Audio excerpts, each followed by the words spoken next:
Jakarta ibu kota, Jakarta punya banyak cerita.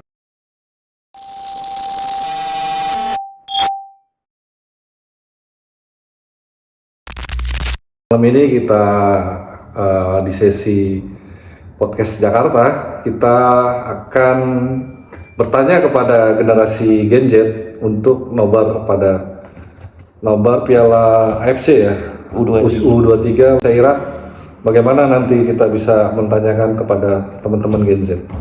Ya, gimana dengan dari siapa? Abang kita dulu. Dengan Bung Eka. Ya tentunya memang AFC ini kan sejarah bagi Indonesia untuk Perkenalan dulu dong, Bung Eka dari mana? oh ya ini nggak saking semangatnya gitu. Kalau membahas masalah timnas ini kita waduh semangat Pak kalau zaman sekarang, kalau zaman sebelum-sebelumnya waduh minta ampun Pak. Ini kan baru dari tahun berapa nonton timnas kan begitu. Nah, kita ngelihat perbandingan antara pertama kita nonton timnas dan sekarang itu ya saking semangatnya kita sampai lupa perkenalan. Oke, siap-siap. Gimana Bung Eka?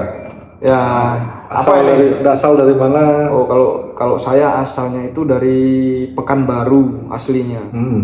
Cuman kan saya sekarang sudah tinggal di Jakarta. Oke, pengamatan Bung Eka ada selama FC ini perkembangan dari pemain bola atau perkembangan dari teman-teman usia 23 ini seperti gimana, Bung Eka? Semenjak dilatih sama Shinteong. Ya, itu tadi menurut saya sangat jauh berbeda dengan timnas kita beberapa tahun belakangan. Memang dari awal Shinteong datang kemudian melatih timnas kita ini masih terlihat kaku, namanya juga pertama baru datang kan begitu. Nggak ada orang yang langsung instan tanpa adanya proses langsung hebat kan begitu. Cuman dari awal dia melatih hingga sekarang ini sangat jauh perbedaan timnas kita. Meskipun ada pemain-pemain diaspora yang kemudian dipanggil, menurut saya bukan pemain naturalisasi. Naturalisasi itu adalah pemain yang tidak ada darah Indonesianya atau keturunannya, kemudian dia pengen membela negara kita, kemudian baru dinaturalisasi. Nah, sementara ini tidak. Mereka punya darah Indonesia, keturunan dari orang Indonesia ya, entah neneknya orang Indonesia atau bisa kita sebut veteran lah. Kalau di luar negeri itu kan pemain veteran yang pulang ke kampung atau asalnya kan begitu. Nah, menurut saya ini semua pemain Indonesia, bukan naturalisasi begitu. Hanya saja pemain diaspora yang bermain di luar negeri kemudian mereka pulang untuk membela negara. Sangat jauh banget perbedaan antara timnas kita dulu dengan timnas kita yang sekarang, hingga bisa disebut macan hitam lah atau bisa disebut pendatang baru tapi sudah sampai ke semifinal. Itu kan luar biasa. Bukan sembarangan. Kita berhasil menumbangkan Korea di perempat final, kemudian di grup kita berhasil menumbangkan Australia dengan skor 1-0 pada saat itu. Kemudian juga berhasil menumbangkan Yordania yang notabene-nya negara-negara ini kita hampir tidak pernah menang. Lawan Australia kita hampir tidak pernah menang. Korea apalagi kita hampir tidak pernah menang. Dan mereka ini adalah tim sepak bola atau timnas sepak bola yang langganan di Piala Dunia. Nah, sementara Indonesia ini kita baru mengukir, atau kalau bahasa orang kampung kita itu apa ya? Cetak sejarah. Bukan, mengangkat batang terendam. Jadi dulu kita sempat jadi macan Asia, ya kan? Pada zaman Hindia Belanda itu timnas kita pernah bermain di Piala Dunia, sempat menjadi macan Asia, ditakutin. Tapi semenjak kita merdeka, kemudian ada penurunan lah, penurunan lah permainan timnas kita, sehingga kita melihat timnas saat ini itu sangat luar biasa kemajuannya selama dilatih oleh Shinteong. Oleh karena itu profesionalnya Erick Thohir sebagai ketua umum PSSI memperpanjang kontrak Shinteong itu bukan main-main, langsung sampai tahun 2027. Ini untuk pertama kalinya timnas Indonesia dilatih oleh pelatih yang kontraknya sangat panjang. Itu karena kemajuan sepak bola kita yang bisa kita rasakan sekarang kan begitu. Berarti sangat optimis dong ketika nanti malam hari ini jam 9 nanti jam 21.00 pertandingan Indonesia Irak.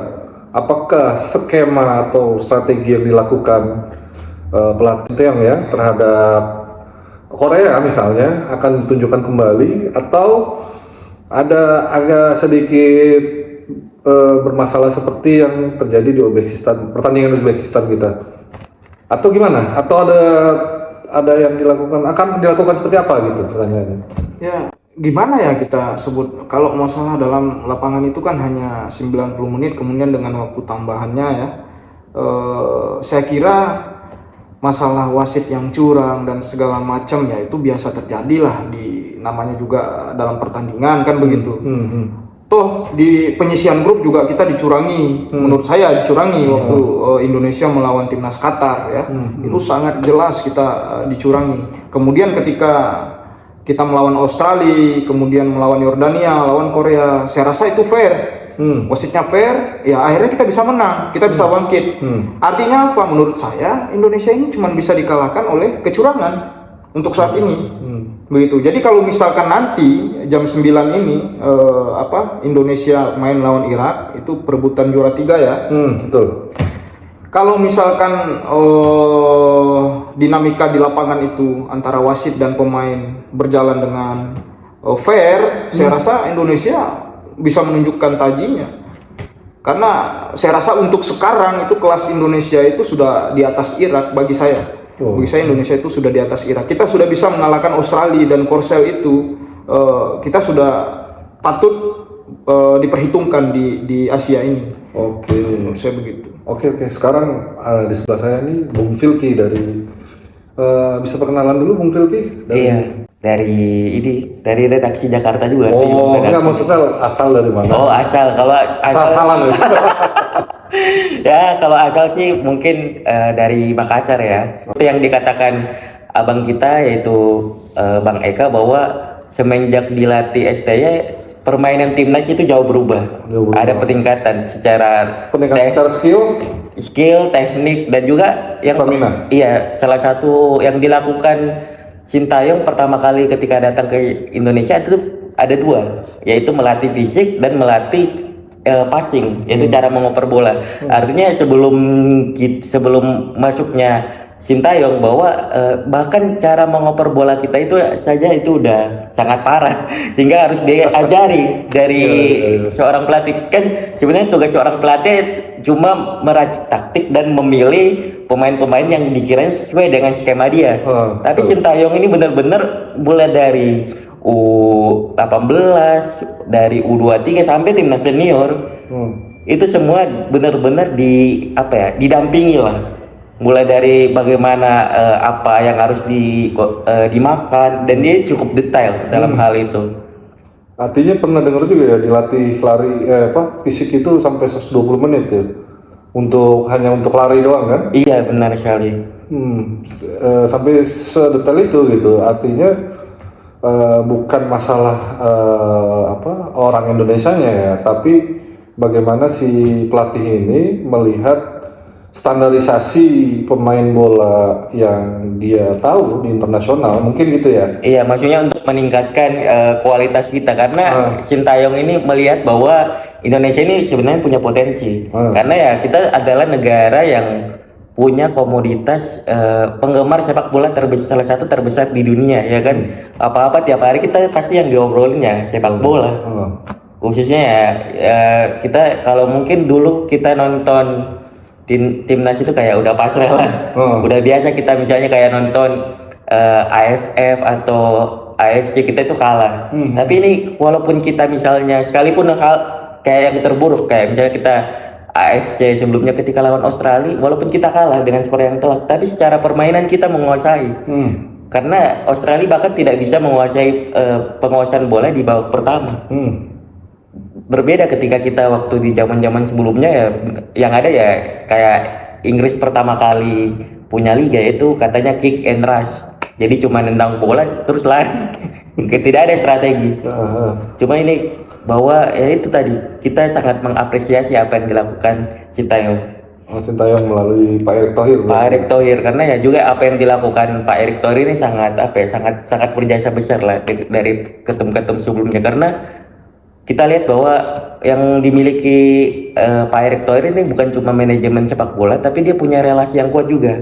Karena sebelumnya beliau kan pernah menjadi pemilik salah satu klub terbesar dunia, yaitu Inter Milan.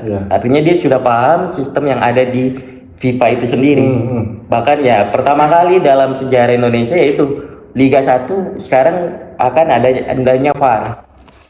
Tapi jangan lupa juga dengan jasanya Iwan Bule. Betul. Iwan Bule yang memulai, kan gitu. Yang mendatangkan Sinteyong itu kan zamannya Iwan Bule jadi ketua umum PSSI. Iya.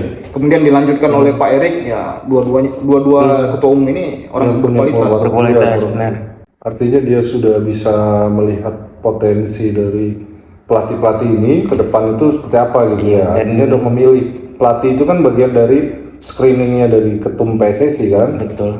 Artinya apa kelebihannya, apa kekurangannya itu sudah pasti dan yakin kita bahwasannya dia akan memajukan persepak bolaan Indonesia gitu kan. Artinya juga karena dengan keberhasilannya ketum sebelumnya itu Pak Iwan Bule, Pak Erick Thohir tinggal istilahnya memoles lah apa yang dilakukan. Kalau sebelumnya naturalisasi kita dilakukan sebelum zaman Pak Iwan Bule itu ibaratnya ya asal-asalan, tapi sekarang ini benar-benar diseleksi. Bahkan ya ketika sudah dinaturalisasi atau didiasporakan belum tentu dipanggil. Iya kan? Tapi kalau menurut saya bukan naturalisasi yang apa namanya tadi? Bukan naturalisasi asal-asalan ya. Itu pemain yang dinaturalisasi sebelumnya itu pemain yang menurut kita yang terbaik di liga kita pada saat itu. Kemudian mereka dinaturalisasi karena sesuai kebutuhan timnas kita pada saat itu. Sesuai kebutuhan pelatih lah, karena belum ada yang dulu masih belum banyak lah, belum terlalu banyak kita berbicara soal diaspora ini. Kan bicara soal pemain diaspora ini kan baru-baru ini. Dan lagi-lagi menurut saya secara pribadi pemain diaspora ini bukan naturalisasi. Berbeda dengan apa yang kita lakukan sebelumnya, itu benar-benar pemain naturalisasi karena mereka tidak ada keturunan atau darahnya Indonesia. Contohnya siapa? Herman Zumafo mungkin pemain yang keturunan Kamerun. Cuman karena dia sudah lama tinggal di Indonesia, bermain di Liga Indonesia dan punya istri orang Indonesia, mereka akhirnya dinaturalisasi. Seperti juga Christian Gonzalez ya.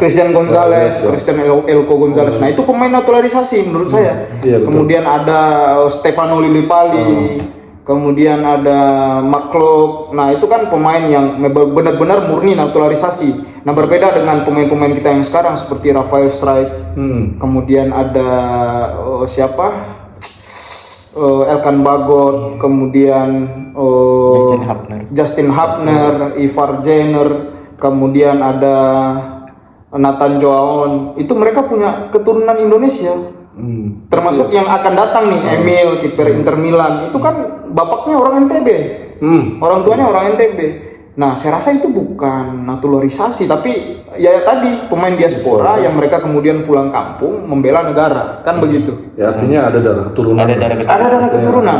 Berarti sama kayak ini ya Bang, sistem yang ada di Prancis ya.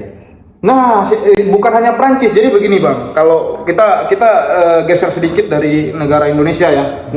Contohnya Maroko. Maroko ini kan banyak keturunannya itu keturunan Maroko ini kan berbatasan dengan Spanyol, negara-negara Eropa. Nah, kemudian Maroko ini banyak keturunan mereka itu orang-orang Eropa. Ya kan, termasuk contohnya siapa ya? Hakimi kan? Itu kan keturunan. Kemudian dia balik itu dan membela negaranya. Itu negara asal nenek moyangnya kan begitu. Betul. Jadi berbeda yang namanya naturalisasi dengan diaspora. Itu sangat jauh berbeda menurut saya. Berarti poinnya artinya sebenarnya keturunan orang Indonesia cuman dari istilahnya pernah atau bermain di liga internasional gitu kan. Tapi tetap gitu masih ada darah yang mengalir dirinya itu dari asli Indonesia. Dari Indonesia. Nah, bagi saya itulah keuntungan, nggak bisa dibilang keuntungan juga sih, tapi kan jadi keuntungan sekarang. Jadi punya rasa nasionalismenya lebih tinggi. Bukan, maksud saya begini, karena kita ini negara bekas jajahan, begitu. Mungkin dulu nenek moyang kita ada yang menikah ataupun dengan tentara-tentara Belanda, kemudian mereka pecah, kemudian setelah Indonesia merdeka mereka harus pulang. mereka bawa anak cucunya, itu kan darah Indonesia, Iya, kan begitu. betul. Ya bagi saya itu menjadi sebuah keuntungan bagi kita untuk saat ini ya, bukan pada saat perang dulu. Tetap aja yang namanya perang kan tidak ada baiknya kan begitu. Tapi ya menjadi keuntungan bagi kita sekarang begitu. Oke, jadi menurut Bung Eka ini prediksi untuk ntar nanti jam 9 Indonesia versus Irak ya. Itu berapa? Ya kalau untuk prediksi skor ya, saya ini kan bukan peramal Pak. Jadi minimal tahu apa yang ini saya bakal ke situ. Oh. Kalau untuk lihat dari kekuatan ya, saya rasa Indonesia menang di angka 3-1 mungkin. 3-1. Dengan skema strategi seperti Korsel kah atau seperti Uzbekistan kah? Atau sama? Sepertinya Sintayong akan lebih kepada, karena ini negara Timur Tengah ya, salah satu sama seperti kita melawan Yordania kemarin. Saya rasa lebih kurang sama. Gaya permainan.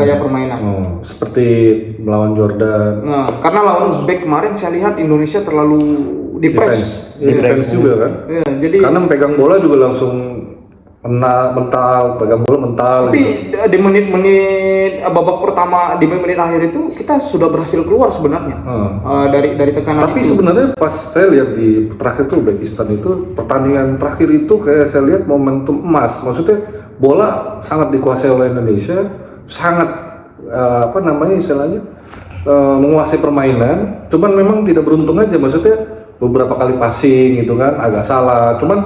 Tapi sudah mulai istilahnya semangat di belakang gitu kayaknya. Sebenarnya begini, saya lihat ya di babak pertama itu pemain Uzbekistan memang terlalu bermain cepat, kemudian ngepres banget ke pemain kita, jadi sehingga lini tengah pemain kita itu kurang hidup. Saya lihat setiap bola kita lempar ke tengah itu pasti ada 4 atau 5 pemain Uzbekistan sudah berada di tengah. Sehingga pemain-pemain kita agak sedikit sulit untuk menguasai bola. Dan ya saya rasa memang Uzbekistan memang secara fisik jauh lebih kuat secara strategi juga. Mereka cukup matang ya menurut saya, karena ya wajar lah Uzbekistan itu langganan sebenarnya kan, langganan 2 kali finalis karena 2018 juara, 2020 kemarin final lawan Arab. Nah, cuman untuk permainan saya rasa Indonesia sudah mengimbangi banget. Iya betul. Andai kalau bukan Indonesia mungkin bisa dibantai 5-6-0 gitu. Karena bisa lihat permainannya, passing-passingnya itu luar biasa gitu. Apalagi pemain yang sudah pernah bermain di Liga Champion, yang nomor 14 itu siapa namanya? Yang pemain CSKA Moskow. Iya. Itu yang main di Liga Rusia, tapi dia sudah langganan di Liga Champion kan begitu. Jadi saya rasa pengalaman juga tidak bisa berbohong. Oh iya betul. Kan begitu. Artinya tadi Bung Eka bilang 2-1 atau 3-1 ya? Saya rasa Irak bakal kalah dengan Indonesia, mungkin skornya sekitar 3-1. Oh siap. Saya yakin karena optimis gitu. Saya ngelihat ada perbedaan antara, ini bukan berarti saya membanding-bandingkan antara Ramadan Sananta, Hoki Caraka dengan Rafael Strijk. Tapi memang ada perbedaan. Ketika Rafael Strijk sebagai starter, itu pemain Indonesia sangat berbeda. Karena Rafael Strijk ini tipe striker yang mau datang dan menjemput bola. Tipe striker modern. Iya, tipe striker modern. Jadi menjemput bola dan mengacak-acak konsentrasi pemain lini belakang dari pemain lawan. Betul. Nah, sementara Sananta ini bisa dikategorikan ke striker murni kali ya. Karena memang yang namanya striker murni cara mainnya begitu. Tapi bukan berarti Ramadan Sananta jelek, enggak, dia jago. Kenapa gue bilang dia jago? Ya dia dipanggil timnas. Kalau misalkan dia nggak jago, dia nggak mungkin dipanggil timnas kan begitu. Iya, betul. Nah, karena dia jago, maka dia bisa dipanggil timnas. Dan Ramadan Sananta ini pemain lokal, striker yang berhasil mencetak gol terbanyak loh di Liga Indonesia. Iya. Nah itu jadi salah satu mungkin pertimbangan Sintayong untuk tetap memanggil Ramadan Sananta. Cuman strategi yang dibangun oleh Sintayong itu seperti apa mungkin belum terlalu cocok dengan cara bermainnya Ramadan Sananta. Nah, kita belum melihat bagaimana nanti Hoki Caraka. Iya. Hoki Caraka ini adalah pemain muda yang potensial. Saya mengikuti Hoki Caraka ini dari sejak dia main di timnas U16. Dia ini adalah striker, satu-satunya striker yang menurut saya punya mentalitas tinggi, kemudian juga temperamen ya, tegas, kokoh, berdiri di depan gawang lawan. Ini Hoki Caraka. Jadi itu mungkin salah satu pertimbangan Sinteyong untuk kenapa masih memanggil Hoki Caraka juga. Bagi saya Hoki Caraka ini punya mental juara juga. Pada saat dia dilatih oleh coach Fahri Husaini pada saat itu. Kita tidak boleh lupa itu, ya kan? Salah satu pemain kebanggaan kita lah. Semua pemain timnas Indonesia ini semua pemain kebanggaan kita. Artinya yang terbaik. Terbaik lah kalau sudah masuk timnas, pasti itu dari putra-putra Indonesia yang terbaik gitu. Kalau Bung Filki, bagaimana prediksi atau ramalannya untuk pertandingan? Sebenarnya strategi ini udah nggak terlalu apa ya, karena kedua tim ini udah sama-sama capek ya kan, mentalitas udah terkuras, stamina juga terkuras. Jadi benar-benar yang nanti diadu adalah bagaimana ketenangan di lapangan. Kalau mereka masih terbawa emosi ketika bermain seperti melawan Uzbekistan, maka ya agak berat. Tapi kalau Indonesia bermain tenang seperti melawan Korea ataupun melawan Australia, maka ya tadi peluang kita itu menang itu sangat besar. Berapa prediksi? Kalau saya sih nggak banyak-banyak ya, minimal ya 5-0. Enggak. Kalau ini paling 2-1 lah. 2-1. Berarti masih ada kebobolan ya Indonesia? Iya, karena berat. Karena kita juga nggak bisa meremehkan bahwa Irak juga pemain tim yang kuat. Iya, pemain yang sangat kuat ya. Pasti kita melihat bahwa tim skala timnas seniornya pernah yaitu dari skala fisik dan stamina sangat kuat. Mirip Satu lagi kayak jangan lupa Rizky Ridho kartu merah. Kartu merah betul. Nah itu yang tadi. Itu yang pertahanan andalan kita kan. Yang kapten. Apakah dia bermain hari ini? Ya Yang kemungkinan nggak akan bermain karena kartu merah. akumulasi. Ya berarti akumulasi 2 kali nggak main kan kalau kartu merah itu? Iya karena kartu merah langsung. Jadi 2 pertandingan. 2 pertandingan kan? Berarti dia harus stop dulu kan? Stop dulu. Oke. Mungkin itu aja kali ya. Apa nanti kita bisa pas kita lagi nobar nih nanti kita bisa pertanyakan sama teman-teman prediksi ya? Ya bisa Bisa kayaknya ya? lebih seru. Mungkin itu aja dari kami teman-teman redaksi Jakarta, Ibu Kota, Jakarta banyak cerita.